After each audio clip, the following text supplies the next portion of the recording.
Sino boto mo? Kaya walang iba, Mayor Vico Soto. Diba? Alam niyo na marites ko dito. Kaya magsabi kung totoo ha. Kasi ang balita daw, dito daw sa lugar ninyo, Vote Straight Giting ng Pasig ka! At bibigyan ko pa kayo ng matinding dahilan para tindigan niyo yan ng 13 days. Alam niyo ho ba, itong laban namin ngayon sa Giting ng Pasig, laban natin sa Giting ng Pasig, ito po ay hindi na lang laban ng kahit na sinong politiko. Hindi na lang po ito laban ng kahit na sinong personalidad. Hindi po ito laban namin. Alam ko, nararamdaman nyo na nagtatrabaho kami para sa inyo. At pag sinabi namin may ipagtatanggol kami, ginagawa namin, hindi lang namin ito sinasabi. At syempre ang ina na mag-aalaga sa mga bata dahil sa pinagbuhatan, pabrika ng mga bata. At syempre bilang ina, aalagaan din ng mga kababaihan, mga senior citizens man yan, mga persons with disability, lalong-lalo na ipagtatanggol natin ang mga solo parents. Dahil dapat hindi sila binabastos. At syempre ang S ay serbisyo, serbisyong hindi mapapagod at laging nakangiti habang nagseserbisyo dahil tunay naman napakasarap ninyong pagserbihan.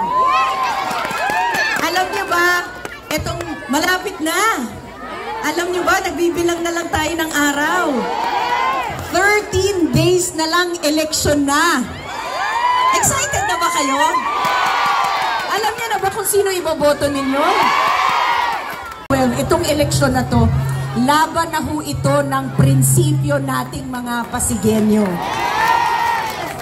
Prinsipyo ng mabuting paggogobyerno, ang good governance. Dito ba nababalitaan niyo yung good governance? Dito ba gusto niyo yung good governance? Dito ba bilang Pasigenyo, pwedeng lumabas kayo sa Pasig at sasabihin nyo, taas noo sa amin, sa Pasig, meron ng mabuting paggogobyerno.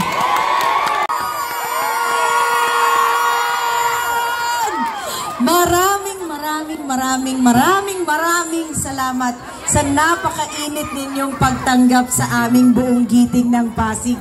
Maraming salamat po. At kataon din na magpasalamat noong 2022. Ako po ay ginawa ninyong konsehal ninyo. Maraming salamat po. At kung pwede ba akong humiling round 2 bilang konsehal ninyo?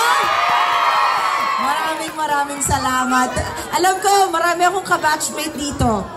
Sino yung mga batang 90s? Taas ang kamay. Yan. O bukod sa nakagkakabuking nga ng edad, alam ko naman na pinapanood nyo at ako, kilala nyo rin bilang Pichi sa TGIS. Tama po ba? Pero nung ako po ay nahinalal nyo bilang konsehal, alam niyo po, ibang TGIS ang pinakilala ko po sa inyo. TGIS, tapat, gawa, ina, serbisyo. Tapat sa Diyos, tapat sa tao, tapat sa